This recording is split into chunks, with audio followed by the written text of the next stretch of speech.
Panginoon namin Diyos, muli ay hinihiling po namin ang iyong Panginoon sa amin.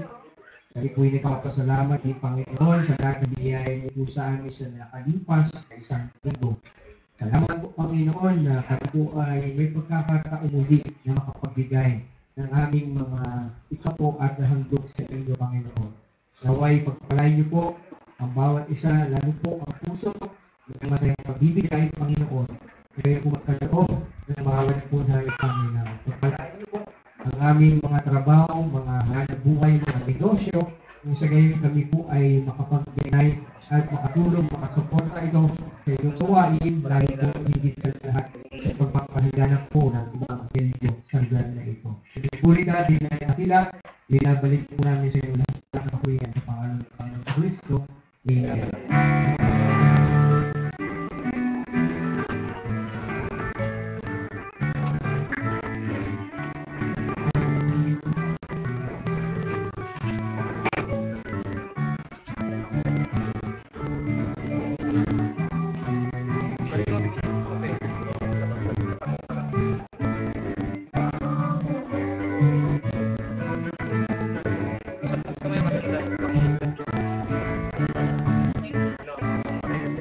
Baptist Choir ito, mag-ready na po ang choir.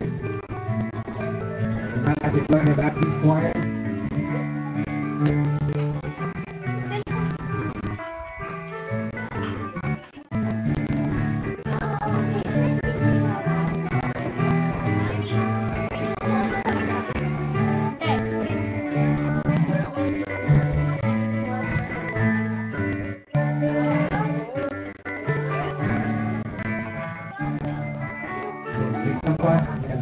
Nakalimutan ko pala yung giving natin sa sa mga bata. Yan, so children will.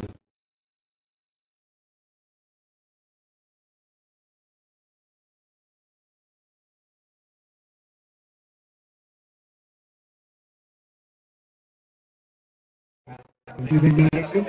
Praise the Lord kasi pagtuloy po, hindi po tayo pinagkukulan ng Panginoon.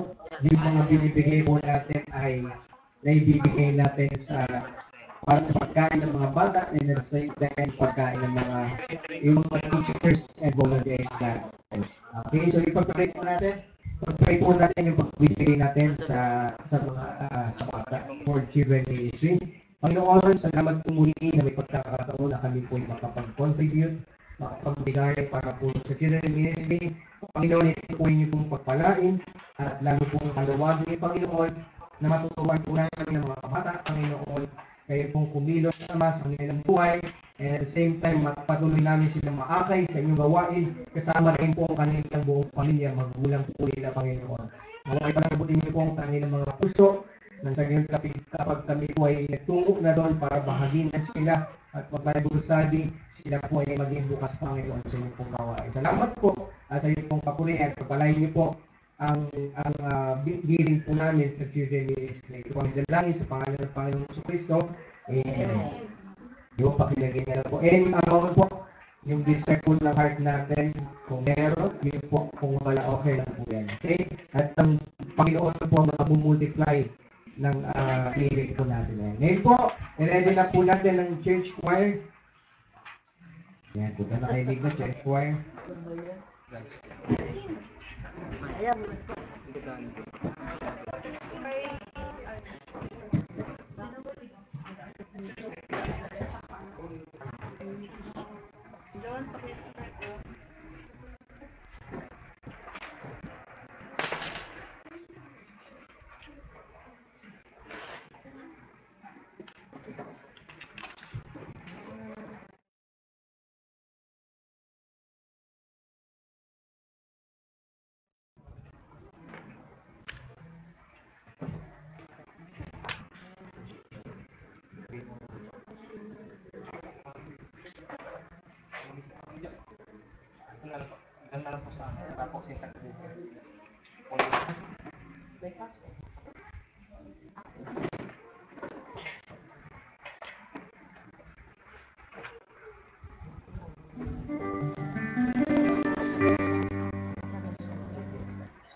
never change.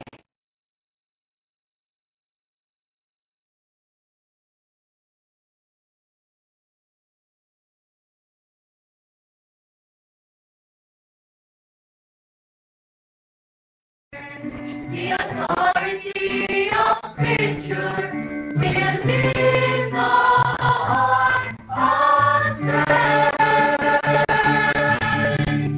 God's word changes lives. His power cannot be denied. The lost find salvation. The foolish become wise. God's word changes lives. So church of God proclaim this truth till every soul asserts the power of the gospel in God's unchanging word. Unchanging word. God's word changes lives. His power cannot be denied. The lost find salvation. The foolish become wise.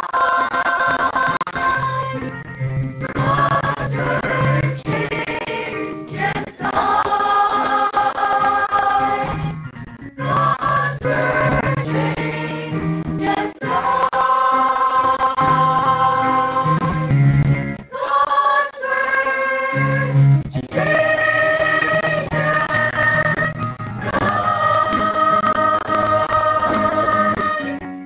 God's word changes lives.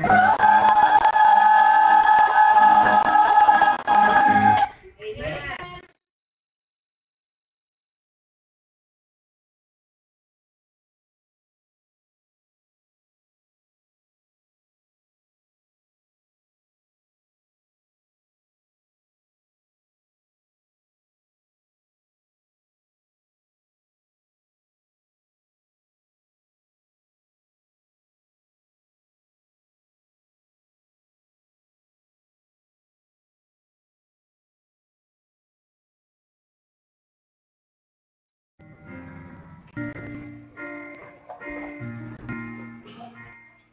Every part on earth and in heaven is a shadowy star. No authority and no government challenges his sovereign mind. His reign and rule have no boundary, already stands abroad. Nothing ever can, nothing ever will overcome the Lord our God.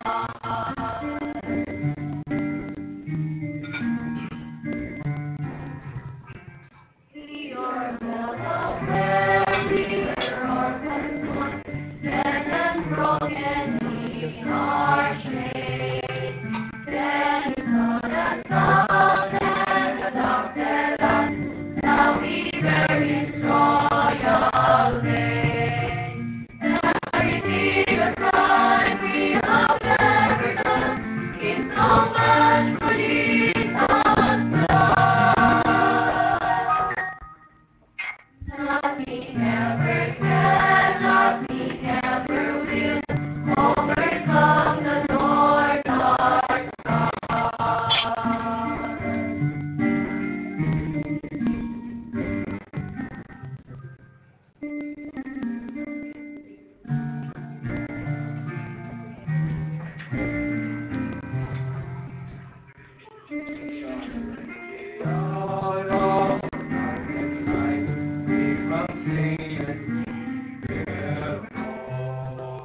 and the kingdom of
For he conquered death once for all.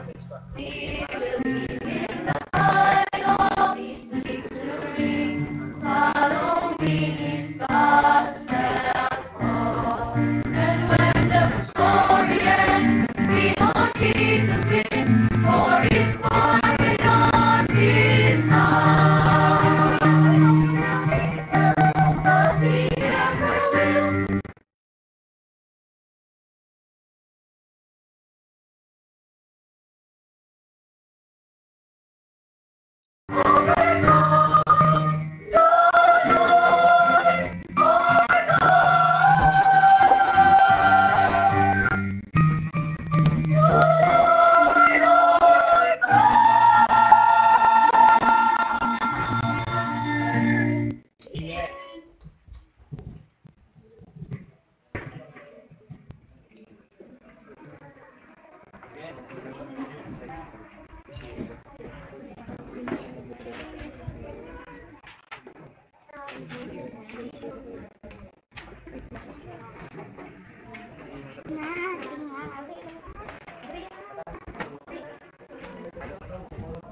Amen. Praise the Lord.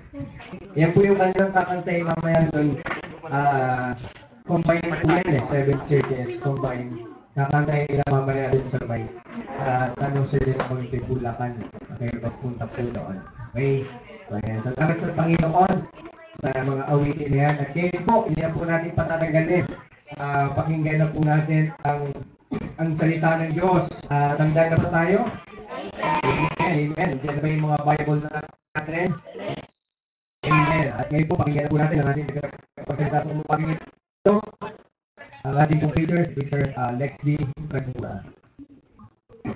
Let's run.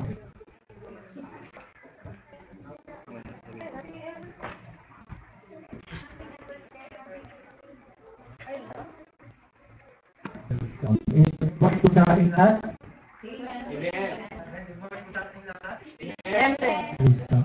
Yes.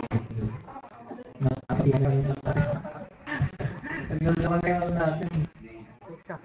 Magilaw sa ayan, okay na. Anyway, ayan tayo, magandang umaga po sa lahat. Tayo ay dalawang po sa ating mag-aaral na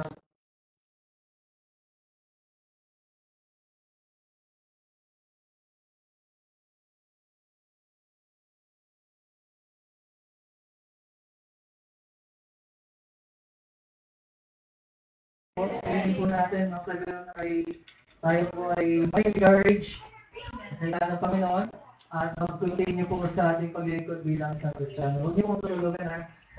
Wala nang matutulog. At tayo po ay tumayo. At let's open our Bible in Luke chapter 5. Mabasahin po natin ang sabay-sabay from verse number 1 up to verse number 11 po. Okay po, tayo po tayong lahat.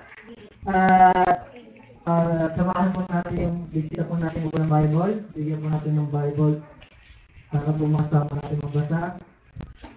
In Luke chapter 5, mabasahin natin magmula verse number 1 up to verse 11. So, sabay po natin basahin yung King James Version or in English version ng King James.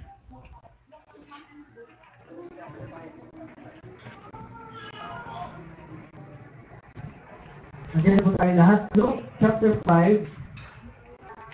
Dr. Luke chapter 5. Verse number 1 up to verse number 11. Okay na ba? Amen. Basahin po natin verse number 1. Right now, read. And it came to pass that as the people pressed upon him to hear the word of God, he stood by the lake of Gennesaret and saw two ships standing by the lake, but the fishermen were gone out of them and were washing their nets. And he entered into one of the ships, which was Simon's, and prayed him that would thrust out a little from the land. And he sat down and taught the people out of the ship. Now when he had left speaking, he said unto Simon, launch out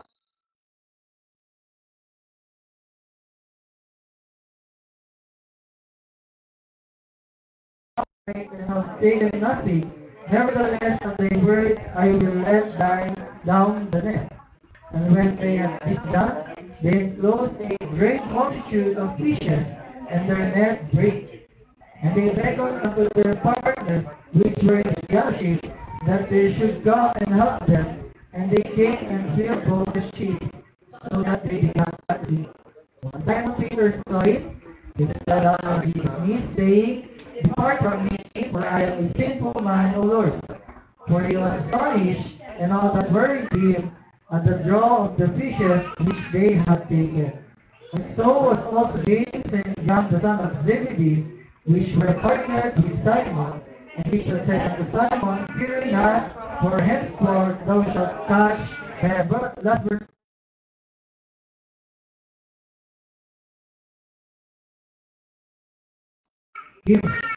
Ulitin ko po, and when they had brought their ships to land, they forsook all and followed him. Kung ating po intindihin yung verse 11, yung pagkakasabi po dito ng sumunod kay Jesus Christ, hindi lang po isa. Kasi ang ginamit po na term, sabi diyan, they forsook all and followed him. Okay po, and brought their ships to land. Ulitin ko po, and they brought their ships to land. They forsook all and followed him. Ganun po ka-quick yung ginawa po ni Jesus Christ sa buhay ng mga fishermen na ito. Ganun po ka-quick yung word of God na kung saan nag-message lang si Jesus, pinakita lang niya yung kanyang authority bilang isang tunay na Diyos at lingkod ng Diyos. Kaya lang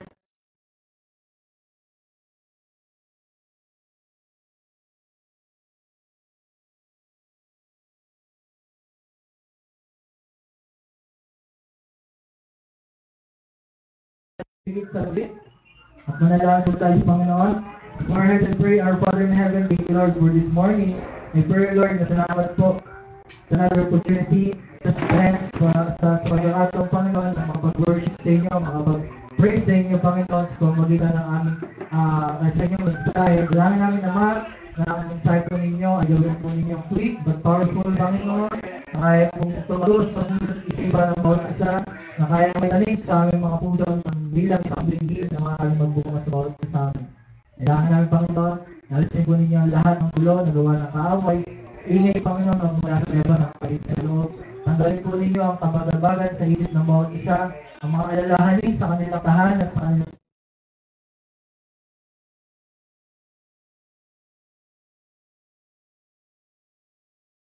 salita. Dalangin ko, Panginoon, na kayo po naman siya maaaring kumiro sa bawat isa sa amin. Alisin po ninyo ang lahat ng pagkakasala, maaaring maging tapat kami at karapat-dapat sa inyo Panginoon sa umagang ito. Ito lamang po ang aming isang dalangin sa tamang pangalan ng Panginoon Jesus. Amen. Makaupo na po tayong lahat.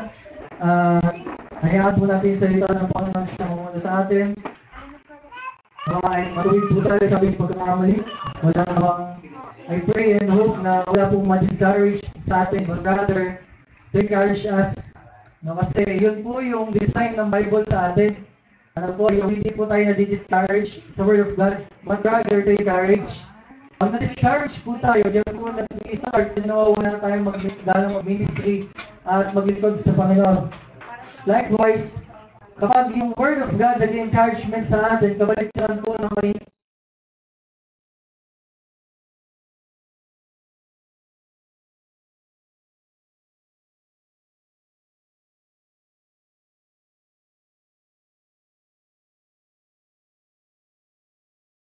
ng biyaya, tayo po ay nagnanasa, nauunawaan natin, na-realize natin na kailangan pala natin sumunod. Dahil po yun sa biyaya, mga kapatid. Kagaya po ng ating team sa buong month, living in God's grace and an obedient life unto God. No, alam na po natin yung law, alam na po natin yung commandment, pero hindi pa po natin ganun kabroad na uunawaan na yung ibig sabihin pala ng grace is about abiding in God's law, abiding in God's commandment. At may kita po na sa verse po na ito sa buhay po ni Apostle Paul. At this point, Peter and his company, which is James and John, at yung kanilang mga kasama sa ship na kamamang isda, they are in misery.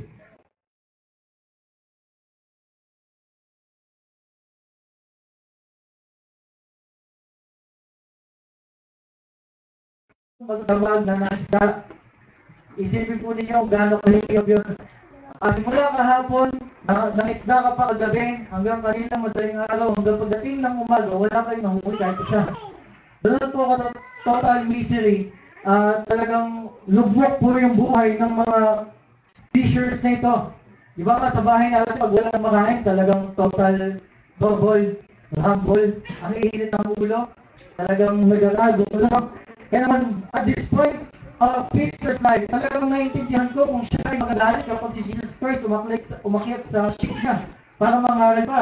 Kaya naman, at this point of life, si Peter, maintindihan ko kung itaaboy niya si Jesus Christ. Pero hindi po yun yung ginawa niya, mga kapatid. They have bills to pay and needs in tables, and yet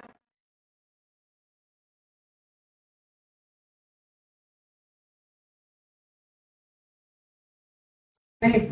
Ganun po kasimple, mga kapatid.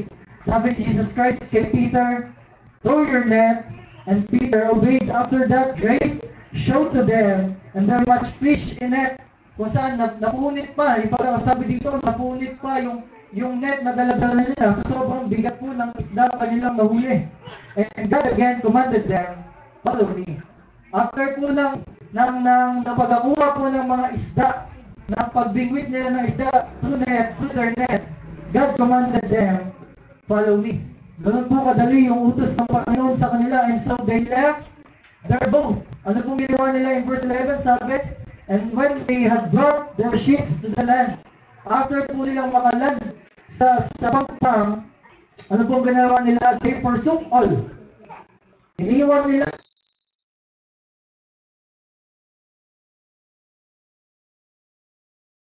pinag-pray nila ng Lord, sana magkaroon kami ng mga huli ngayong umaga kasi magdamag po kami ng isda at wala. Pero after po nila makahuli ng isda, iniwan po nila yun. Imagine that. Ang tagal mo pinag-pray yung bagay na yun, pero nung nandiyan na yung bagay na yun, iniwan mo para sa Panginoon. Amen. That's the power of God, mga kapatid. And they followed Him. Sinunod po nila si Jesus Christ. Grace showed them the deepest means of God's law and command. Makikita po natin sa lesson, sa buhay po nila Peter, na nakita po natin na that grace na pinakita ni Jesus Christ, it shows them the deepest means of God's law and command. Kasi naintindihan na po natin na kapag hindi natin ginawa, pwedeng magkakamali tayo, pwedeng nagkasala tayo sa buhay.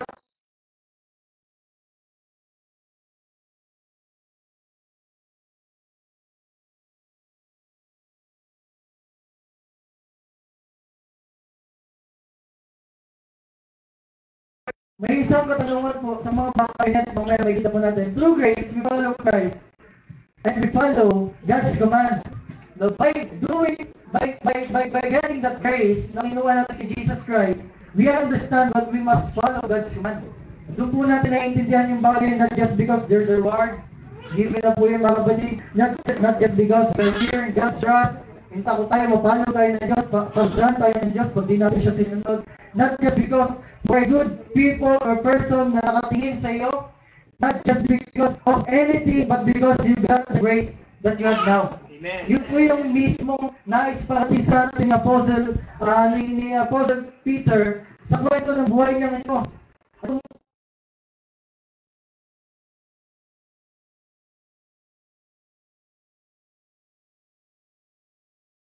Ito, ang ganda po ng pinakita niya sa atin. Imagine, ang magdamag silang ng isda, naghirap, napuyat, nanalangin na sana magkaroon sila ng huli, pero wala. Pero nung nakuhuli sila, iniwan po nila, inahuli nila.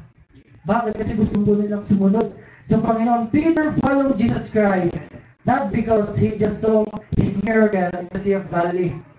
Hindi naman dahil nakita nila na ganun po pala itong tao na ito.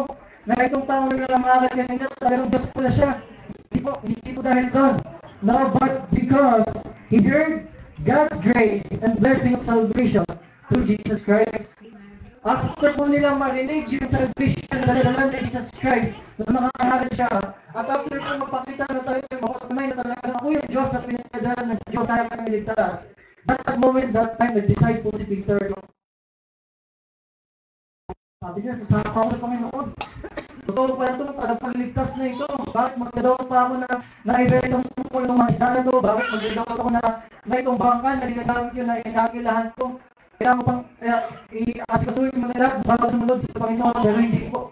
Naisip ko ni Peter na kanyang mga kasama na today, we heard the God's grace and the salvation, so today we must continue to follow God. Ngayon din po dapat po tayo na-decide, sabi po ni Apostle Peter in Hebrews chapter 4 verse 12, maintindihan po natin kung bakit gano'n sila kadali mag-decide. Open your Bible in Hebrews chapter 4 verse 12. Tingnan po ninyo yung sinasabi niya ng Hebrews. Hebrews chapter 4 verse 12, ang sabi po dyan, for the word of God is quick and powerful. For the word of God is quick and powerful, sharper than any two-edged sword, piercing even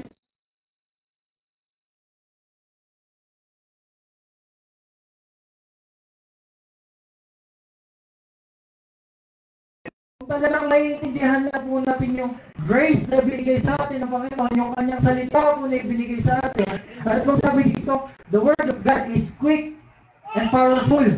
Kung saan nililitulad pa ito sa isang espada. Isang espada na talagang bagong hasa, bagong gawa, at talagang hindi pa nagagamit sa kanong bagay, na talagang pag tinawag sa tagiliran mo, ilulusot niya sa kabila. Ganun po ka-powerful at quick yung salita po ng Panginoon na kayang mausap po sa atin, sa ating mga kaluluwa at sa ating espiritu. God's word was moved upon him to follow Christ. Ganun po kasi mga kapatid, si Peter po after niyang marinig yung God's word, God's word was moved upon him and decided to follow Christ, not because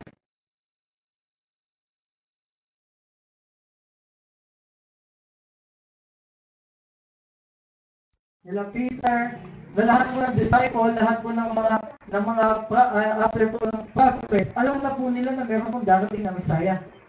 Kaya itong mga taong ito, hindi po sila gano'n kahirap na intindihin na baka ito na nga talaga yung Messiah ang pinadala sa atin. Pero hindi po rin yung naging reason kung bakit po sila sumunod sa Diyos. Naintindihan po natin yung sinabi po sa verse kanina, na siya muna ay nangaral sa maraming tao. Sa pamamagitan ng bangka ni Peter, siya ay nangaral. So madalit sabi, malaki po yung chance na itong si Peter, even wala pa siyang idea na itong nagsasalita na ito yung Messiah, narinig niya yung God's word, narinig niya yung salvation. That's why nung narinig niya yung salvation, naintindihan niya ito ng lubos, kaya naman nag-decide siya agad na sumunod. Yun po yung kailangan nating maintindihan mga kapatid. Not because he has the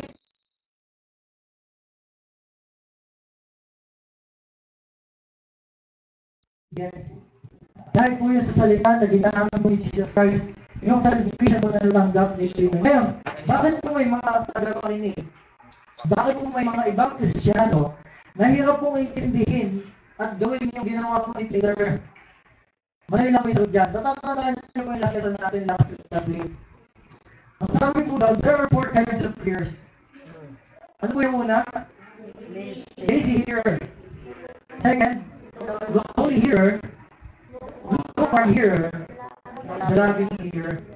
Mga kapatid, that time, nangangagat po si Jesus Christ, meron pong 4 na hearers. Sa libo-libong nakikinig, meron pong 4 na hearers na nakikinig. At isa po yung pinili ni Peter. Isa po yung napili ni Peter. And Simon Peter choose the right one because he truly understand and appreciate what grace received. Ganun po kasi yung mga kapatid. Naunawaan po kasi ni Peter na itong tao na to na may daladalang kaligtasan ay natanggap ko at binigay niya sa akin. Kaya naman sino ako para intindihin yung mga isang ng huli ko. Yung bangkang inaampilan ko. Para sino ako para intindihin yung mga kabayaran ko at yung mga alalahanin ko sa buhay.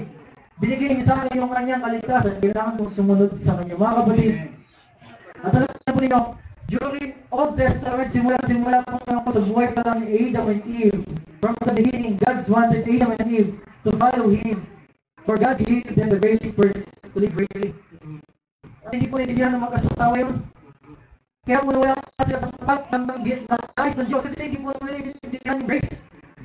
Bilang ikaw yung unang nilalang ng Diyos, kaya kung pamunuan lahat ng hayop, lahat ng prutas, lahat ng gulay, pwede mong gawin, pwede kang mamura yung kaya mo gusto. Grace po yun ng Diyos.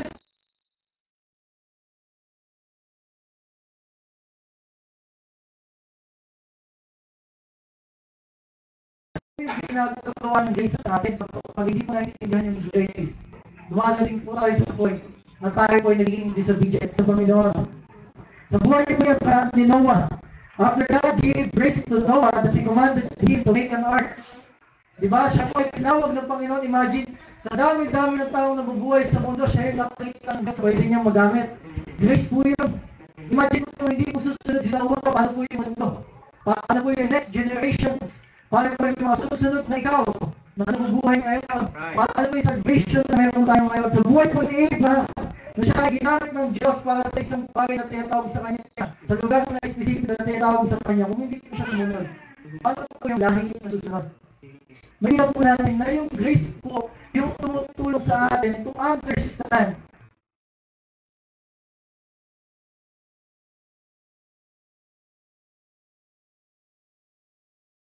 yun sa sarili niyo, talaga bang naiintindihan niyo yung grace na natanggap ninyo sa pamagitan ng ating Panginoon. Kung mula sa mga bata hanggang sa nakatanda, intindihin po ninyo yung grace na ibinigay sa atin ng Panginoon. So today, we're going to study the three kinds of following or obeying or obedience if so in these verses. May tatlong bagay po na followers. Tatlong klase po ng pagsunod na ipinakita po sa ating sa verse na ito. Okay, in verse number 1 and verse number 3. Number 1, following with lack of understanding. In verse number 1, basahin ko natin. Sabi po dito. And it came to pass that as the people pressed upon him to hear the word of God, he stood by the lake of Gennesaret.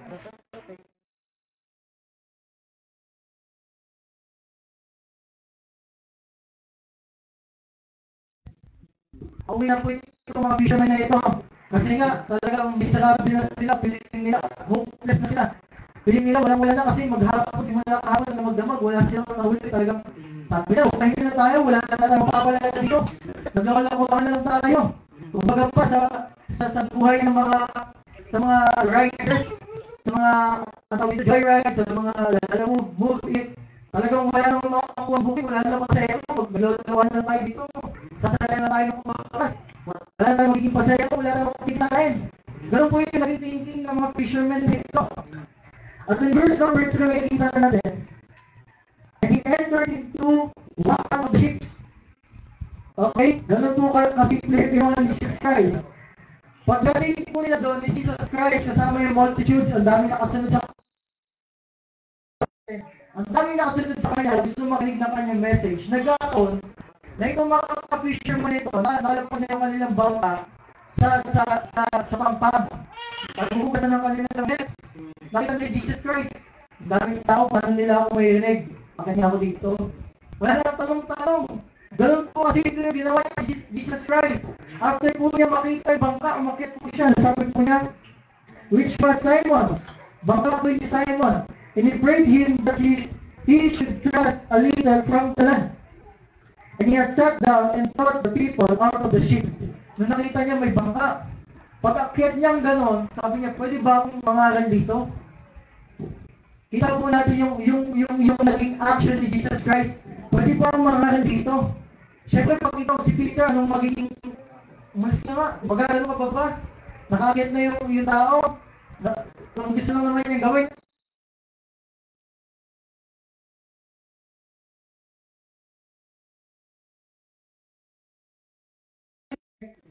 Peter following with lack of understanding. Kahit hindi po niya naintindihan, sige na nga, dahil lingkod ka ng Diyos, susunod na lang ako sa sayo. Actually, Peter, there are at least once in our lives that we knew we need to follow, and yet we were lack of understanding. May mga pagkakataon sa buhay natin, na ganun po tayo. Nagkakalig tayo sa buhay natin, Panginoon, kailangan ko ba talaga sundin itong plano mo sa buhay ko? Eh, hindi ko man naiintindihan yung gusto mo mangyari sa buhay ko.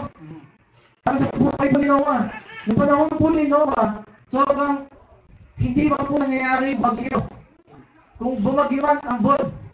Kaya naman nung sinabi ng Panginoon Noah, tatawagin kita, magkaroon ng malaking pagbahas, pamagitan ng ulan. Kung ikaw si Noah, magtataka, Diyos ba talaga yung kumakausap sa akin? Lang ako. Pag nagdala ako ng passing ko, tulad ni Sister Noemi, kaya kung ano na yung naisip ko. Pero noong time na yun, sabi ni Noah, sige po, Panginoon, gagawa ko ng ark sa kung ano yung nais mo. Yun po yung pagsunod na kahit hindi po natin naiintindihan kung ano yung mangyayari sa susunod, sumusunod po tayo. Yun po yung unang puntos ng pagsunod na makikita natin na ginawa po ni Peter. Siya po ay sumunod kahit na hindi naman po niya naiintindihan yung mga mangyayari. Letter A, it leads you to the best. Amen. Yung pagsunod po natin na hindi mo naiintindihan kung kalooban po ng Panginoon yan.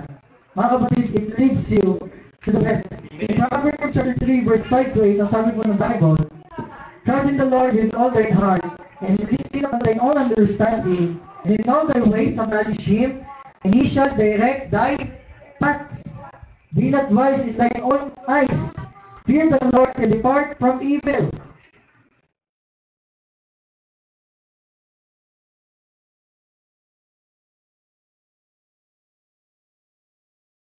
At alam niyo po mga kapatid, sa mga pagkakataon po na hindi po natin maintindihan kung kaya po ba natin sumunod sa Panginoon, or kung susunod ba talaga tayo sa nais ng Panginoon.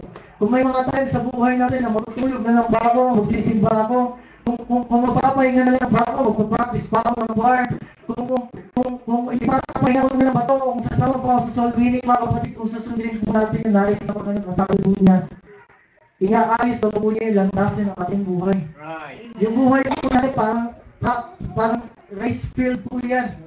Race field po yan na kung saan mayroon kang mga kalaban. Pwede ka samain kapag nakita niyang nauna ka na, pag sinanggawa niya, ready ka ba? O baka naman konting sanggi lang sa'yo, madapa ka na. Kaya pag nais sa Panginoon, sumunod tayo sa Kanya, even though hindi mo maintindihan kung ano yung mangyayari sa susunod. The Lord, kahit hindi kita ganun kalala, kahit hindi ko pa alam na ikaw si Jesus Christ, yung tagapagligtas, kung gusto mong mangaral, sige, tumayo ka sa bangka ko. Wala pong problema. Kahit ano pong gawin ninyo, wala pong problema. Yun po yung naging action ni Peter in letter B. It reveals God's deity. Right. Amen. If you're following God, even if you are lack of understanding, mga kapatid, it reveals God's deity. Tingnan po natin Isaiah chapter 55, verse 8 to 11. Ang sabi po dito, for my thoughts are not your thoughts. Malinaw po. Neither are your ways my ways, say the Lord.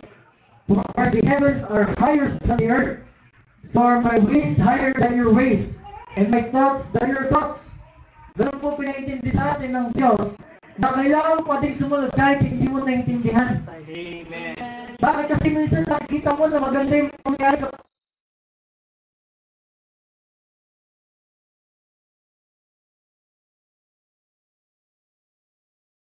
yung bukasan ko. Nag-doctorate ka tuloy. Ngayon sa pag-doctorate mo, naging masigasig ka sa pag-aaral, nakalimutan mo na may mga ministry ka wala. At hindi mo na nagawa dahil sa doctorate, nawala ka na sa field ng Panginoon. Ngayon nawala ka sa field ng Panginoon, guminawa yung buhay mo. Dumating yung panahon na guminawa yung buhay mo, nakalimutan mo na, nalingkod ka pala ng Diyos dati. Tumanda ka na lang, nakalimutan mo na, dalihin yung mga anak mo sa gawain ng Panginoon, namatay ka na lang, nakalimutan mo na, nalingkod ka pala ng Diyos. Pagdating mo sa langit, nagbibigay na ng reward. Na tinawag ka na, Brother Nathan, isang doctorate, isang doctor na mga nag-aanitig sa akin kay Nathan. Kita niya naging isang doctor na siya ay nagkaroon ng reward. Pero konti lang. College, iniwan niya na yung kanyang ministry. Pagdating nga nung nagkatrabaho na siya, iniwan niya yung kanyang ministry. Nung siya ay nag-asawa na, nakalimutan niya na kailangan niya palang sundin yung Panginoon kaysa yung asawa niya. Sabi niya, mas nakakatakot ata yung asawa ko kasi sa Panginoon. Yung asawa na lang susundin ko. Nakalimutan na natin na yung Diyos pala yung dapat natin sinusunod. Kasi ang sabi niya sa kasunod na verse, for as the rain cometh down, and the snow from heaven, and returneth thine hither, but water the earth, and make it bring forth and bud, but it may give seed to the sower and bread to the eater. Minsan hindi po natin naiintindihan na Lord, kapag sinunod ba kita, ibibigay mo ba sa akin to? Minsan gano'n po yung nagiging thinking natin. Na Lord, kapag ginawa mo pa itong ginawa ko, gusto mo na ito, hindi mo pa ako papabayaan. Yan po yung nagiging thinking natin minsan. So shall my word be that goeth forth out of my mouth. It shall not return unto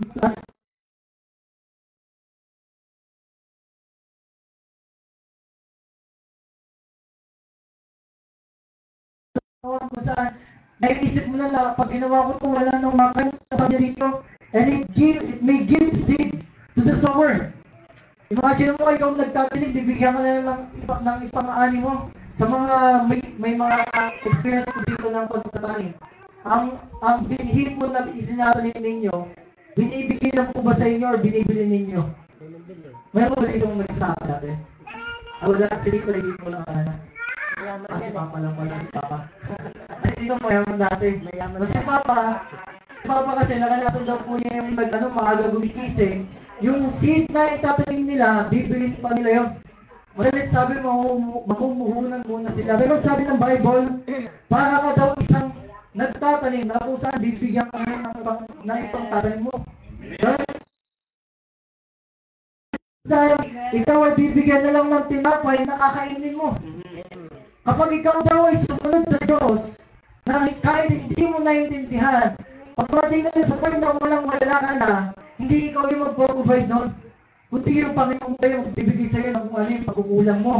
Ganun po, nire-reveal ng Panginoon yung kanyang pagiging isang Diyos. Talagang isang tunay na Diyos na kung saan, sumunod ka lang, kahit hindi mo maintindihan, siya na yung bahala sa iyo. Yung po yung ginawa ni Peter. No, kahit hindi naman niya naiintindihan, kung kaya ito pa na itong tao nito na mag-message, gagamitin yung pangtao sa kanyang pag-preach sa maraming tao, ano ba yung magiging pakinabang po sa kanya? Hinayaan lang po niya. Kaya naman, in point number 2, ito po yung nangyari. Point number 2, following with looking of hope. Tignan po natin bakit following with looking of hope.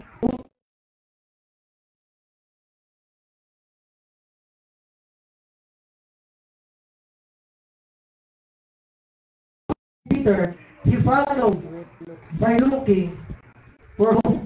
Siya po ay sumunod sa Panginoong Kristo dahil meron na siyang inaasahan. Kaya na po nakita natin siya ay sumunod sa Panginoong Kristo kahit hindi niya naiintindihan. Pero ngayon susunod na siya kay Yesu Kristo kasi meron na siyang inaasahan. Basahin po natin yung verse number 4. Sundan po ninyo sa inyong Panginoon. Sabi po dito, and Jesus answered him saying, it is written, that man shall not live. Ay, mali pala. Sorry po. In verse number 4, now when he had left speaking, tapos na po siyang magano, he said unto Simon, launch out into the deep and let down your nets for a draw. Kung atin pong iintindihin yung nangyari sa situation ni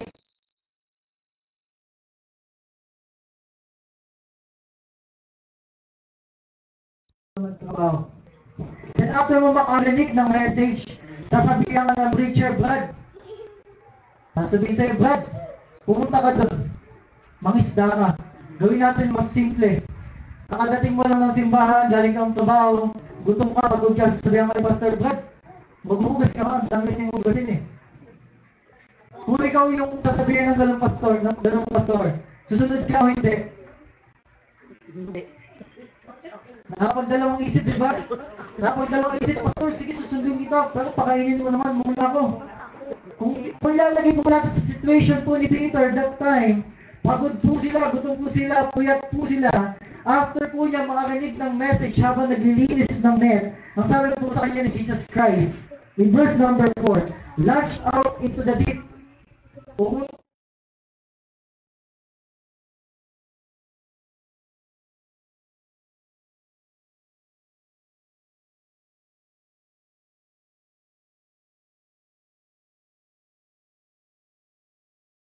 Pero hindi po natin pwedeng ilagay sa ganung sitwasyon. Bakit?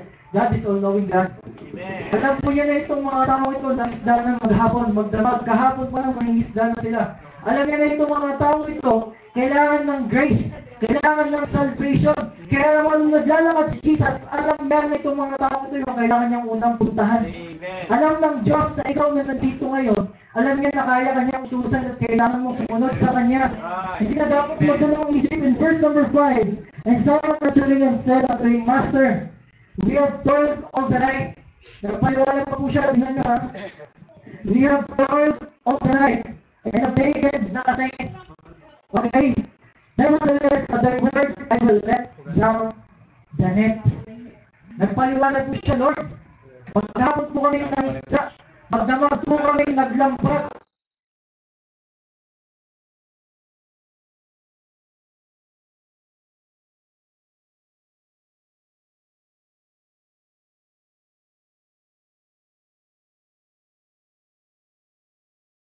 siya, panggabi.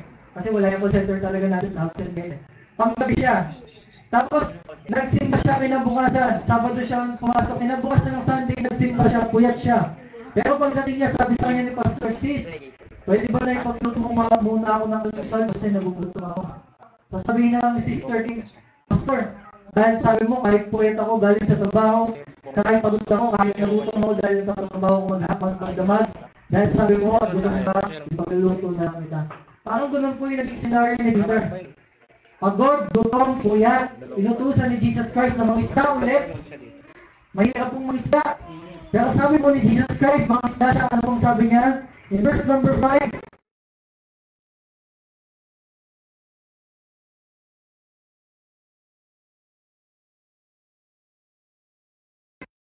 kasi alam niya yung nagsasalita kanina ng Word of God na natanggap niya yung salvation, hindi po simpleng tao. Right.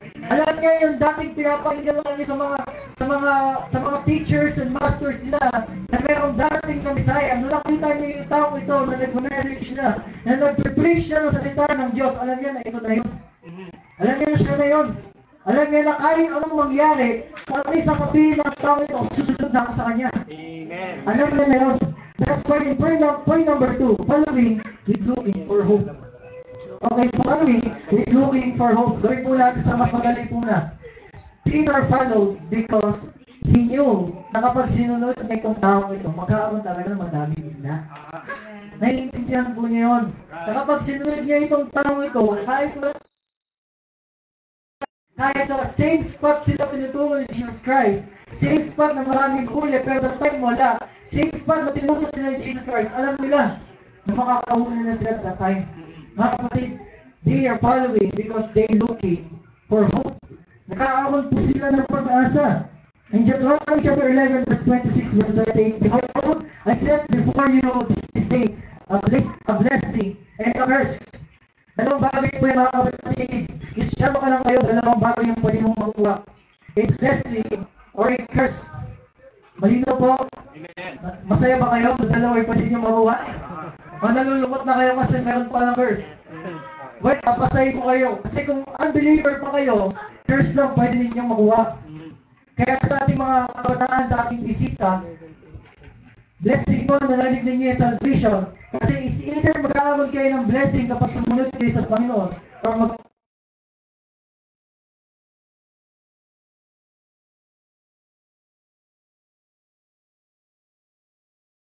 I commanded you this day. Okay, narinig po natin. Blessing po, kung matatanggap ninyo yung blessing, kung kayo daw po ay susunod sa pinag-uutos ng Diyos sa inyo, ngayon din Kristo. Okay?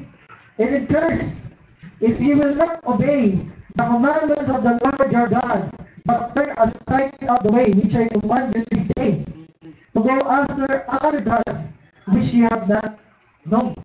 Ano po yung other gods sa buhay po natin ngayon? Sige po, i-analyze po natin. Ano po yung bagay na pwedeng maging blessing, pwedeng gawin natin sa commandment ng Diyos at pwedeng maging turns into blessing? Una, ministry. Amen.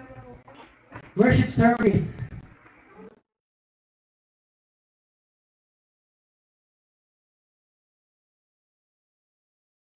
Yung kabaligtaran ko na, yung ministry pwede nang alisin last wealth. Okay? Yung katanyagan, yung pag-alis natin sa pagsimba, yung mga bagay kung na yung magilid sa atin, yung commerce. At sabi mo na Panginoon sa atin, which I commanded you this day. And from a person to Paul's life, I believe matatandaan niya po yung verse na yun. Yung mga tao pong ito in New Testament, sila po yung mga klase ng tao na wala pong Bible. Kada isang tao wala pong Bible. Okay? Sa panahon po natin ngayon, isang tao may isang Bible. Tama po? Kapag ikaw ay nangailangan ng Word of God, bubuksan mo lang yan. Ang sabi ng Bible, kapag ikaw ay pasawal, magbibigti ka lang. Bigyan ba? Ginaya si Judas. Ang sabi ng Bible, kapag ikaw daw ay pakamsahan. Kapag ikaw daw ay sumusunod, ikaw daw ay bibigyan. Sa panahon po nila Peter, wala po silang Bible na buksan. Na kung saan inutusan siya ni Jesus na sumunod ka sa akin. Wala pa po siyang bubuksan. Paano po niya nalaman na kailangan niya sumunod? Sa panahon po nila, yung mga salita po ng Diyos, yung Pentateuch po, yung 5 gospel po na sinulat ni Moses, pagdating po sa Proverbs and Psalms, kabisado po nila yan. Kabisado po nila yan. Inaalala po nila yung pag-aaral po nila sa panahon po natin na HRM, na Google mga course, criminology, na ano ba? Google mga course. Business, teachers, noong panahon po nila, ito po yung course nila. Ito po yung course nila. Ito po yung pinag-aaralan nila. Kung ngayon pinagkakabisado po tayo ng konting verse, umaaral na po tayo noong panahon po nila. Yung books po na 5 books, yung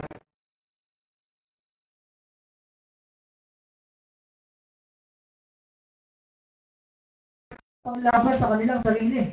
Kapag meron din po silang kaaway, yun din po yung gamit nila. That's why, sa buhay po ng judge, nila Gideon, habang nagkipaglaban po sila, kinakanta po nila yan. Habang pinapatay po nila yung kalaban nila, kinakanta po nila yung word of God. Na yun po yung binigay sa kanila ng Diyos. Kaya naman po, adapt po yung ibang religion natin yan, makibigay natin ngayon. Diba, kinakanta po nila sa prayer nila. Bago po. Yun, word din po yun, pero sa book po nila yun. Na-adapt po nila yun. Pero sa panahon po nila Peter, ganun po yung pamumuhay nila. Kaya naman that time, na narinig niya yung commandment ng Diyos, he decided that day na kailangan kong sumunod sa Diyos. In letter A, following with looking of hope, letter A, it fertilizes your spiritual body. Ito po yung nag-fertilize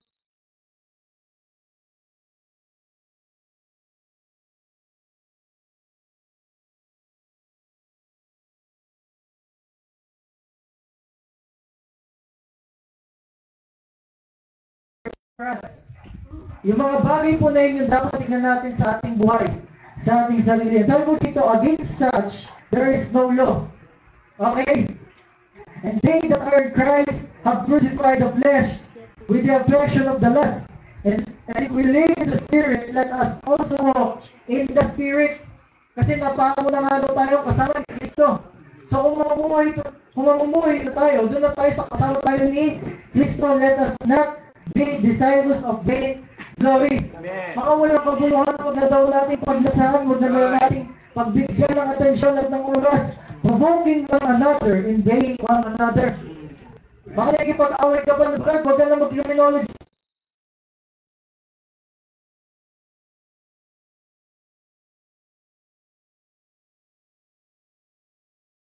Brad, mag-aral ka ng mabuti. Na huwag ka lang mag-ministry, yung ministry meron pa niyang bukas. Huwag ka lang makipagtalo sa ganun. Kasi sabi ng Bible, meron ng fruit of the Spirit sa atin. Okay? Kapag meron ka ng love, makakalimutan mo na yung mga bagay na yun. Kapag meron ka ng joy, hindi ka na masasaya sa mga bagay na yun. Pag meron ka ng peace, hindi ka na makakabas sa mga bagay na yun. Pag meron ka ng long suffering, hindi ka na makakabas sa mga bagay na yun. Pag meron ka gentleness, goodness, faith, meekness, temperance, yung gawain na naman Panginoon, yung hanapin mo. Kaya po nakapag-decide agad si Peter. Kasi naiintindihan po niya agad yung meaning at yung ibig sabihin ng grace na natanggap niya kay Jesus Christ. Letter B, it shows God's power. Following with looking home, God's power. Subukan po natin sumunod sa Panginoon at tinitignan natin yung biyayang ibibigay niya. Ito po yung maglilid sa atin na makita yung grace at yung power ng Panginoon sa buhay natin. Matatandaan po natin sa mga last lesson natin. Pinag-aalam po natin yung hearing at nakikita po natin na ang hirap pong sumunod sa pagbibigay sa ating Panginoon, not just financially. In our time, in our effort, in our life, in our strength, and in our testimonies, kahit ano po sa mga bagay niya, ang hirap pong tumingin sa Panginoon. Lalo pat hindi mo naman nauunawaan kung ano yung makikita makukuha mo sa bagay na yun. And by looking that blessed hope, alam po natin na nasa langit ko yung reward natin. Pero hindi po natin maiwasan na Panginoon, kapag sinunod ko ito, may matatanggap ba ako ngayon? Lord, 1,000 na lang itong pera ko eh. 1,000 na lang po itong pera ko. Mawala na po ko ng pang-merienda, ng pang-gas.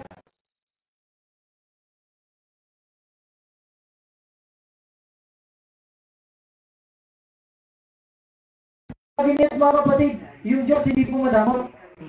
Hindi po madamot yung Diyos. That's why pagdating po sa verse number Chelsea.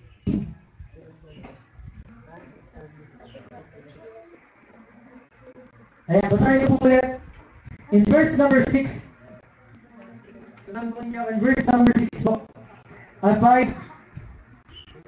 Sabi po dito, and several stories sa verse number 6, and when they had this done, they enclosed a great multitude of fishes, and take their net, break, and they begged unto their partners, which were in the other ship, that they should come and help them.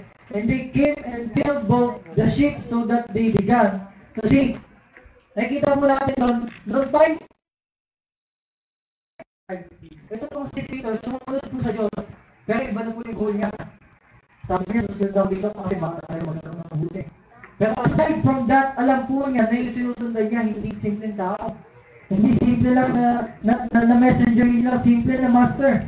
And that time, pinakita po ng Diyos yung kanyang power sa buhay po ni Peter. In 2 Timothy chapter 1, verse 7 to 8, for God hath not given us the spirit of fear. Amen. When you receive that grace, hindi na po tayo under ng fear. Sabi po dito, but of power and of love and of a sound mind. Total peace, mga kapatid. Be not thou therefore ashamed of the testimony of the Lord, nor of me his prisoner, but be thou partakers of the affliction of the gospel according to the power of God. Nung time po tayo si Peter, nawala po yung mama niya. Alam niya na may mga bills siya, na meron siyang asawa na uwian, na meron siyang pamilya na kailangan i-provide, na meron siyang mga kailangan bilihin, pero wala po yung takot niya. Bakit? Natanggap niya po yung grace na binigay po sa kanya ni Jesus Christ. That's why he followed God, he followed Christ, and looking for the blessed hope. Amen. Kaya may makapalit yun sa langit. Hindi na po siya nangangamba, hindi na po siya nagtaka na kailangan niya sundin si Jesus Christ, na kailangan niya mag-obey sa commandment ng Diyos. Do not be ashamed of following God's command, not just because you're hoping for something, mga kapatid. It's a great testimony of God's mighty power. Sumunod po tayo sa Panginoon, knowing that hope, that blessed hope, hindi lang dahil sa alam natin na may matatanggapin tayo. Pero dahil alam po natin, may maganda pong testimony may bibigay yun, hindi lang sa atin, kundi sa mga kapatid lang po natin. Malaking tulong po siya, kapatid, hindi lang sa atin, kundi sa mga kapatiran po natin. The best kind of following, mga kapatid, the first kind of following is good. Mabuti po siya.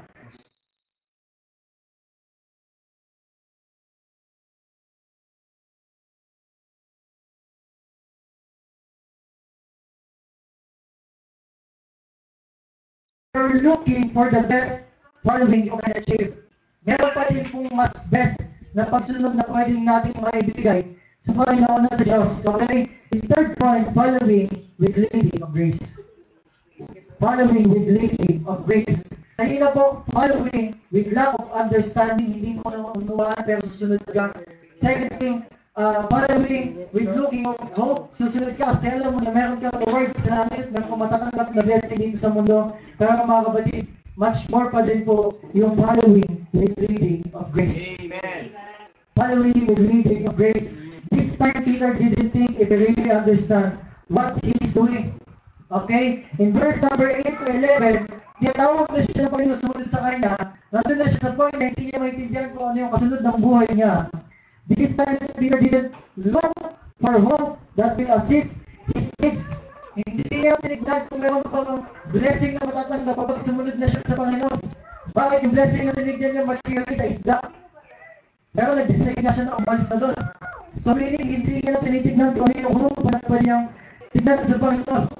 But rather, he followed without thinking, without finding hope, but go heading forward to Jesus. Why?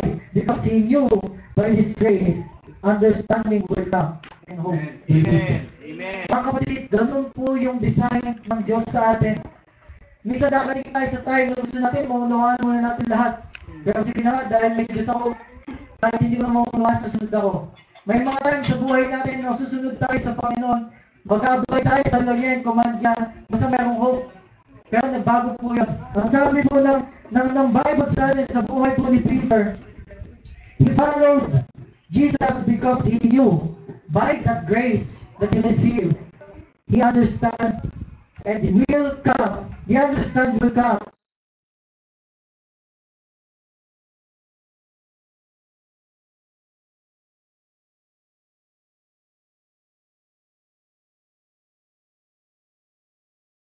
It changes the direction of your heart.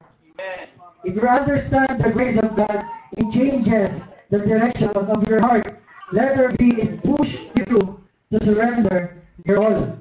It push you to surrender your all. In 1 John chapter 5 verse 3, for this is the love of God, that we keep His commandments, and His commandments are not grievous. In 1 John chapter 2 verse 5 to 6, but whosoever keepeth His word, and Him verily is the love of God perfected.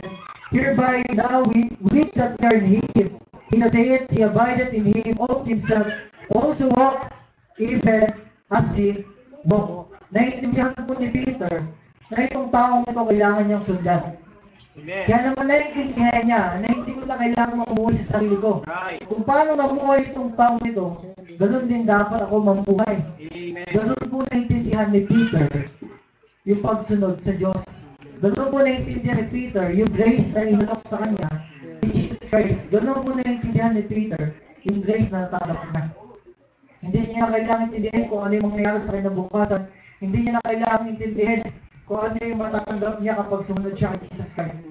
But rather, alam niya na meron akong natanggap na grace. Kailangan kong sumunod sa kanya. That's why nung kinausap siya ni Jesus Christ, sinabi sa kanya na sumunod ka sa akin, fear not, from henceforth thou shalt catch men. And he said, and when they had brought their ships to the land, they forsook all and followed him.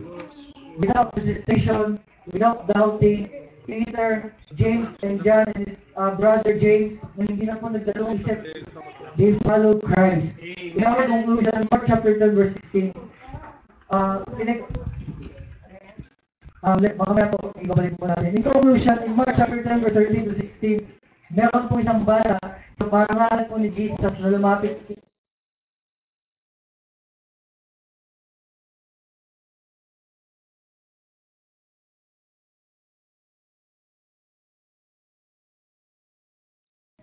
Hayaan niyo yung mga bata na i-bless ko at sumunod sa akin.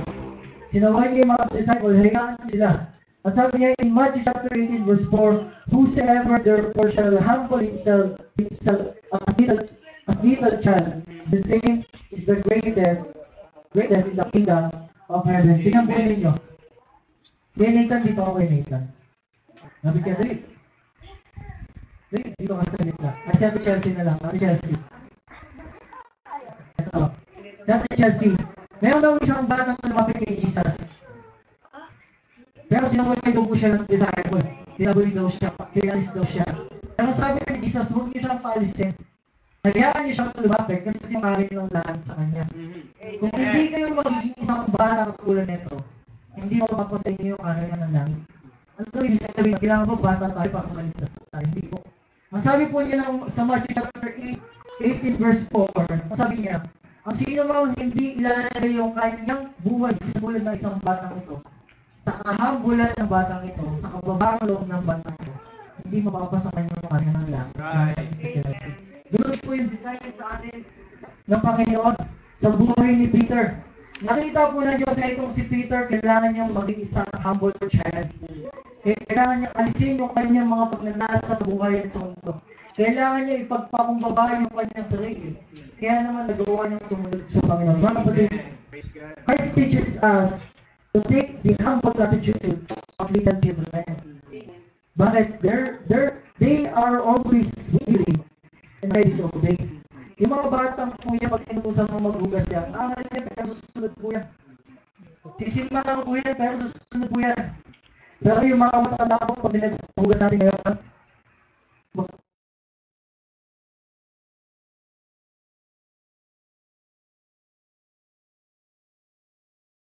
ano na ako, sa ganitong gawain lang ako. Pastor, sa ganitong gawain lang ako. Pero sa mga alam nila na panggawain bata lang, mga bata na lang po dyan, Pastor. That's why God wants you to have the attitude of the child. Right. Amen. Humbleness. Amen. Mga kapatid, kung hindi po na-gain ni Peter yung humbleness na yun, na nais si Jesus Christ, hindi po siya susunod sa Panginoon. Hindi po siya mag-bow down. Right. Hindi po siya mag-kneel down. Hindi po siya magiging humble sa Panginoon para sumunod. Obedience is difficult if you are self-centered, if you are prideful, or if you don't trust those in authorities. Kung hindi mo sinusunod yung nasa authority, yung pastors, yung leaders, kung hindi mo naiintindihan yung bagay na yun, napakahirap po talaga maging obedience, mga kapatid.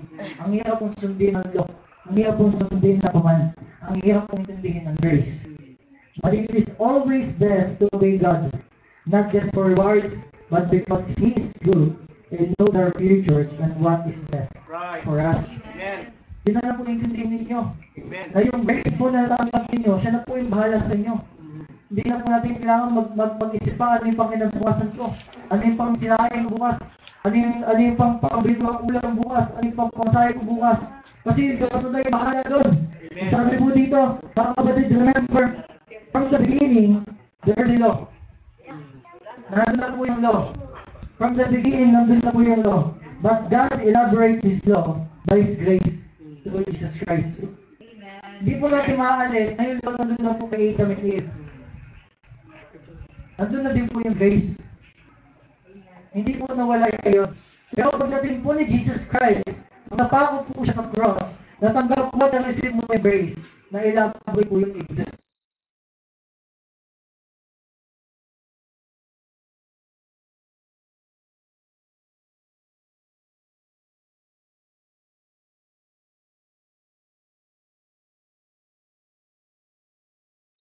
Yung salvation na natanggap mo ngayon, kung hindi mo ito unawakan yan, talagang hindi mo maintindihan yung law. Hindi mo maintindihan yung command. Hindi mo maintindihan yung following na nais ng Panginoon. Okay, in John chapter 14, verse 1, dito po matatapos. He that doth my commandments and keepeth them, he is that loveth me. And he that loveth me shall be loved of my Father, and I will love him, and will manifest myself to him. John chapter 14, verse 15. If you love me, keep my commandments. Mga kapatid, go and make decision to follow God. Kung paano po ginawa ni Peter yung bagay niya? That day, exact time, exact day, exact hour, nung narinig niya yung gospel, nansin niya yung salvation, hindi na po siya na dalawang isip. Nansin niya yung gospel, binigay niya yung dapat sa Panginoon. Narinig niya yung law, narinig niya yung commandments bago pa si Jesus Christ. But by grace, but by Jesus Christ, narinig niya yung kailangan ng sumunod sa Panginoon. Nawa mga kapatid, gano'n din po tayo. Yung law, yung grace, yung obedience, yung commandments, yung follow basic na po sa atin yun. Aminin naman po natin sa hindi. Hindi pa po tayo Kristiyano, alam naman po natin yung mga bagay na yun. Pero but by grace, I hope and I pray na naiintindihan natin yung grace ng mismo. Kasi yung grace na po yung maglilig sa atin to follow without knowing ano yung future, without hoping sa blessed hope. But by grace, kaya po natin sumunod sa Panginoon, gaya po ng ginawa ni Peter. Nawa ay maintindihan po natin at mailagay po natin yung buhay natin sa kung paano sumunod si Peter. Without hesitation, without doubting, without thinking. Peter obeying God. Peter followed Jesus Christ. Tayo mong lahat yung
Yung mensahe po ay naging malinaw po sa bawat isa sa atin. At ang altar po ay bukas. Kung totoo po natin naunawaan ang mensahe ng Panginoon, dito po ang ating atras sa harap upang tayo lumapit at manalangin. Ito pang may pakita natin sa Panginoon ang ating tunay na pagsunod. Mga kapatid, sa loob ng buong March, tinuro ang patungkol sa biyaya ng Panginoon. Ang pagiging masunodin na natin mga lingkod. Hanggang ngayon po, na dahil iniisip natin, hindi natin nauunawaan ano ba yung grace, ano ba yung pagsunod. Pero sa atin sa mensahe, kailangan lang natin sumunod para maunawaan natin kung ano ba yung obedience at kung ano yung grace.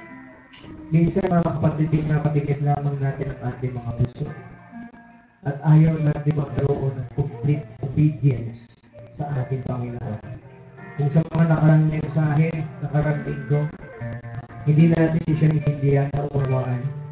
Kapatid, this is the right time. Ngayon na po mga kapatid. Nawa yung banal na Espiritu ay kumilos mo sa ating mga puso. Ilapit natin yung ating sarili sa Panginoon kapatid. Amen. At nawa hindi na nawawalan ng kabuluhan yung bawat lingkod na dito tayo. Kapag meron tayo ang natutunan. Isayhin natin ano ang obedience na gawin mo. Ano yung dapat gawin para sa Panginoon? Susunod ka ba kung mananatili kang matiglas? Mapapakumbang ka ba?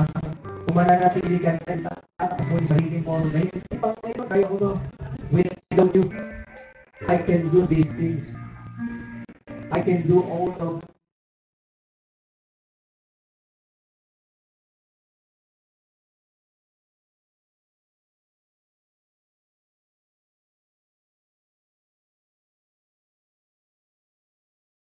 pagpapawalahan. Sometimes yung buhay natin, ganito ganyan, malungkot, hindi masaya, hindi maganda. It's because wala yung obedience sa atin. Wala yung humility. Wala yung submission natin sa authority. Wala yung submission natin kay God. Kaya minsan, gano'n na nangyayari sa ating buhay. And we need to realize that, mga kapatid, huwag tayo maging mabigas sa Panginoon. Dahil darating yung punto sa buhay natin na susunod at susunod pa tayo. Hindi nga lang sa buhay natin, sa pagpapatuloy natin sa buhay mananampalataya, ang dami natin pinagdala ng mga sugat kasi ayaw pa natin sumunod. Bakit nga gawin na natin ngayon para hindi na tayo dumaan sa mga napakaraming sugat, sa napakaraming pagdama? Hindi pa sa tulong na tayo. Let us appreciate the grace of God, that the grace of God saved us. The grace of God na tinuturo sa atin umiwas sa pagkuhan sa kasalanan. Ang grace of God na tinuturo sa atin upang mas lalo natin sundin ang kanyang mga inuutos na nasa kanyang Biblia. Ang grace of God na tinuturo sa atin na huwag natin sundin ang sarili natin, huwag natin sundin yung kalooban natin, kundi yung kalooban ng Diyos ang nasa atin. I am crucified with Christ, nevertheless I live, yet I but Christ liveth in me. Si Kristo na yung nabubuhay sa atin. Si Kristo na ipako tayo kasama niya doon sa krus ng Kalbaryo. Kaya that is why wala na tayo dapat para sa sarili natin iniisip. Kundi para na sa Panginoon. At kapag ginawa natin yung pagsulit, surrender tayo sa Panginoon. Mga kapatid, I swear until totoo ang sabi ng Panginoon. May gagawin siya habang sa bagay mo na hindi mo akalain na mangyayari sa iyo. Amen.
ng Panginoon sa Kristo.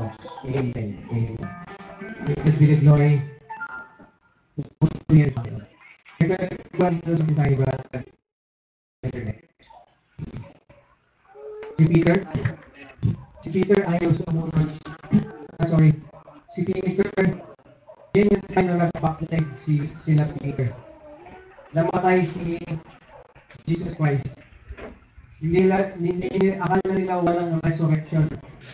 Doon nagpatunayan na si Jesus Christ is 100% God. Kasi nabuhay siya, na-resurrect siya. In 3 days. Diba? Hindi nila akalain na si Jesus Christ na yung nag-uutos sa kanila.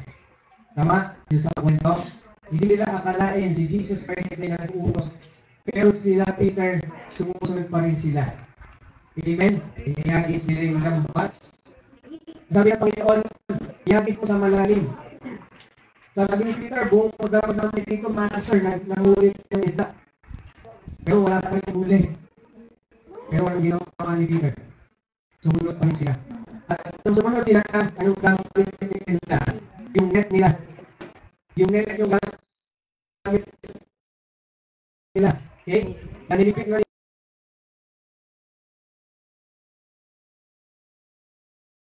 nangyari. Nakahuli sila ng napakaraming isla. Amen? Nung napatunayan nila yung biyaya ng Panginoon sa kanilang buhay, ano nangyari? Sumunod sila sa Panginoon. Amen? Amen? Ganito, minsan sumusunod tayo sa Panginoon dahil may blessing. Right? Minsan sumusunod tayo sa Panginoon dahil alam natin na may mapapala tayo. Tama? Yan ang ating binatisyan sa una. Amen? Sumusunod dahil may blessing, sumusunod dahil may mapapala. Minsan kapag di natin naunawaan ang inuutos, di na tayo sumusunod. Amen? Tama? Pero subukan natin sumunod kahit di natin maunawaan, mararanasan natin ang kaginawaan. Amen? Tulad ni Peter. Amen? Bakit ganitong buhay mo? Bakit ganyan ang buhay mo? Kasi hindi ka pa sumusunod sa Panginoon. Amen? Tinuro ni Jesus Christ kay Peter na maging masunurin siya kasama ng ibang mga disipulo. Bakit? Nung nangingisda sila, wala silang mahuhuli. Bakit? Kasi kahit anong sikap mo, madaling araw ka pa pumunta ng pangpang, magtrabaho ka, abutin ka ng tanghali, sa pagtatrabaho mo, wala kang mapapala kung hindi ka susunod sa Panginoon. Kung hindi ang kalooban ng Panginoon, wala kang makapala dyan. Kahit madaling araw ka pa, nagpuyat ka pa, inabot ka na ng tanghali doon sa pangpang, wala kang nahuli. Kung hindi yan kalooban ng Panginoon, walang mangyayari. Amen? Pero nung moment na si Peter sumunod, sabi ng Peter, hindi niya naiintindihan, pero sumunod siya. Amen? Yung grace, tinuro namin dito, naiintindihan niyo ba o hindi? Sa mabas, hindi pa natin naiintindihan. Pero alam niyo, sumunod lang kayo. Kasi pag sumunod kayo, doon yung mauunawaan yung grace. Amen? Doon yung makikita, ganito pa.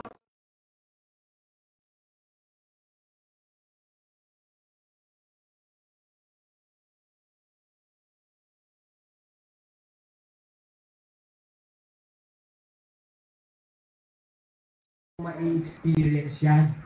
Amen?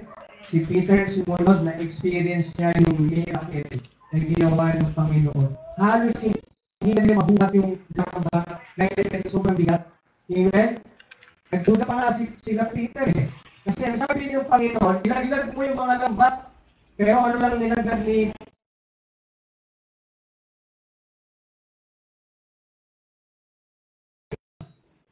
kaya ang sabi doon ng Bible, halos masira yung kanilang lambat. Kasi mas marami pa sana silang mahuhuli. Kaso nag-doubt pa ng konti si Peter. Pero complete na sumunod, mas marami pa sana nahuli si Peter. Amen? Anong ibig sabihin, Pastor? Ba, kung susunod tayo, dapat buunan. Para mas marami. Amen? Naintindihan nyo? Minsan kasi susunod tayo, may ibibigay naman talaga yung Panginoon. Kaya lang nag-doubt tayo eh. May mapapala pa rin tayo, sumunod pa rin tayo. Yun nga lang, hindi natin mas may experience yung mas malaki. Si Peter na-experience niya yung malaki, pero may mas malaki pa doon. May mas great thing pa rin ibigay yung Panginoon sa kanya. Amen? Ang Bible, tinuturo sa atin maging masunurin tayo hanggang kamatayan. Kaya ngayon tayo manapit natin sa verse.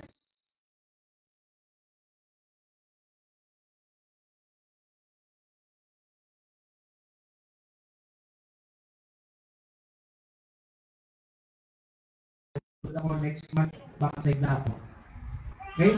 Sa buwan na ito, sa linggo na ito, magsisimba ako sa susunod, hindi. Yung may schedule ka ba na ginagawa? That is why hindi natin na-experience yung power ng Panginoon sa buhay natin.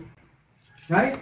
Amen? Pero kung priority mo yung Panginoon, Panginoon, Panginoon, Sunday, sa Panginoon, itong giving ko, yung kahit ibabalik ko sa Panginoon, may experience mo yung gagawin ng Panginoon sa buhay mo. Amen? Sometimes, sinisisi na natin yung Panginoon. Okay? Pero, na-realize ba natin, iniisip ba natin na tayo rin yung may karagawan kung bakit nangyayari sa buhay natin? Amen? Tandaan po natin, sa buhay natin, wala tayong dapat ibang sisihin sa nangyayari sa atin, kundi yung sarili rin natin.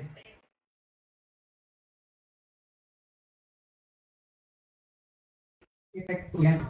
Huwag mong isisisi sa iba. Amen? Isisisi mo yan sa sarili mo kasi ikaw ang gumawa niyan, ang epekto niyan ay sa iyo rin. Huwag tayong naniisi. Amen? Ang may kasalanan doon, tayo. Maliwanag? Amen? That is the law of cause and effect. Science yan. Diba nasa science yan? Kung ano yung ginawa mo, may epekto yan. Amen? Amen? Kaya dapat mga minamahal na kapatid, maging masunurin tayo sa ating Panginoon. Amen?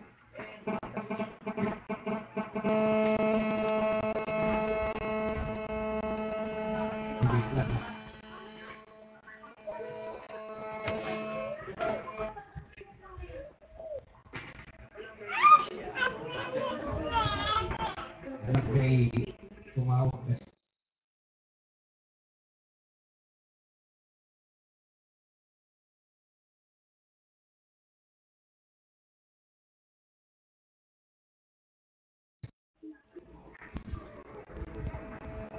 Alright. So, natin patapos. Ay pimawi sa Panginoon. Let's see how great thou art. Pinakabot ko ba ito? Page 66 sa ating hinan. How great thou art.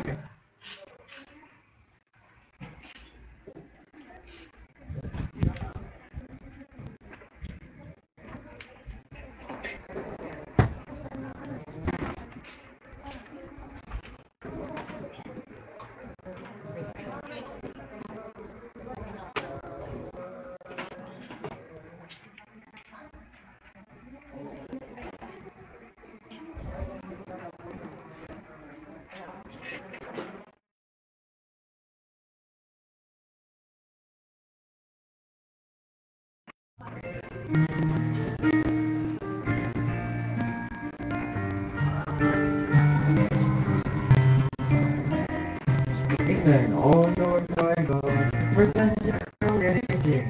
Oh Lord my God, when I in awesome wonder consider all the works thy hands have made, I see the stars, I hear the rolling thunder, thy power around the universe is playing. Then sings my soul, my Savior God to thee. How great thou art.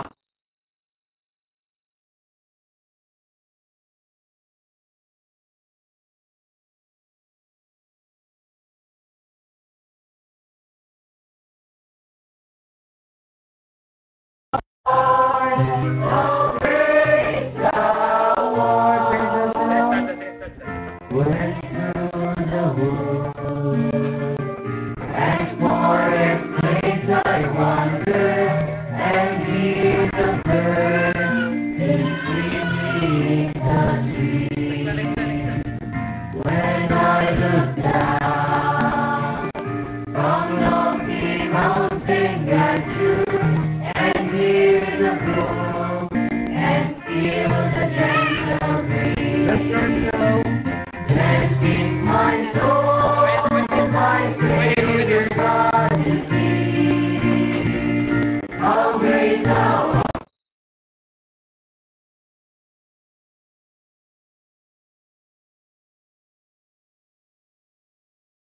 Savior God to thee. All praise thou art, all praise thou art.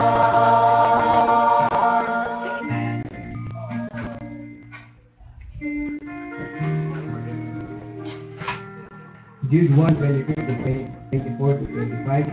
Now unto him that is able to keep you from falling, and to present you hopeless before the presence of his glory, with exceeding joy, to the only wise God and Savior, glory and majesty, dominion and power, both now and forever. Amen. Tayo pinalalamin.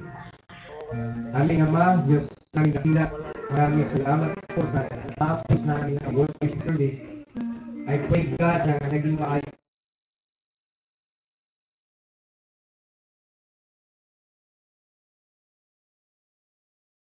sa aming habang buhay na hindi karapat-dapat, ngunit dinarapat kayo ay maligtas. Naway Panginoon, nakita ang biyaya sa amin.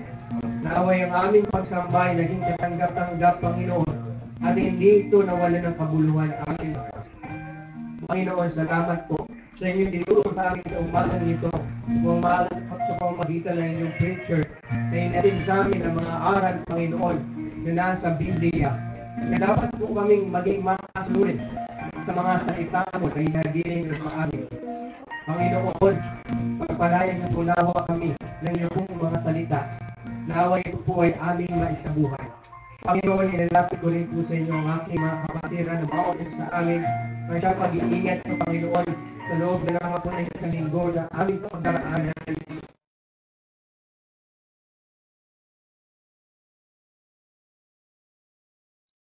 Nandito po kami sa buhay, magiging din po sa ating prayer meeting at mga Bible studies. Panginoon po, dahil po siyang kumikilos at alam po namin na naayos sa inyong salita na inyong pangako na kapag kami ay sumunod ay naroon po ang reward at naroon po ang pagpapala. Kaya Panginoon, naway ito po ang aming maging hamon sa ating buhay na kami ay sumunod na dahil sa pagsunod namin, Panginoon, naroon nakasalalay ang pagkilos niyo sa aming mga buhay. Naway kumilos kayo, Panginoon, sa amin, tulungan niyo kami, mas lalo kaming maaslurin sa inyong kalooban. Hindi po yung aming Panginoon sapagkat ito po ay kapahamakan. Tulungan niyo kami, Panginoon. At salamat po sa inyong pong presensya. Salamat po sa inyong pag-ibig. Naway ang bawat isa sa amin ay maging kalubo. Ito po ang aming nalang sa pangalan ng Panginoon sa Kristo. Amen. To God be the glory. Amen. Praise the Lord. Brother Dimor, Panginoon na po yung aking hindi na mo tutulong mag-business na tayo. Pagkatapos ito, kakain tayo. Tapos, and preparation. Preparation natin sa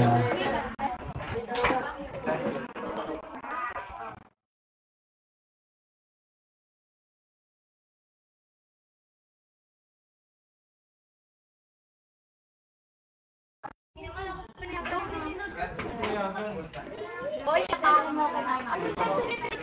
Gagamitin mo siya. Ate.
Dito ka tayo.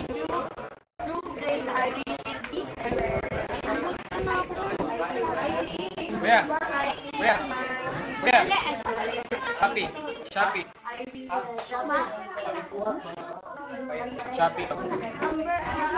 Okay, gusto tayo. Tabi yung mga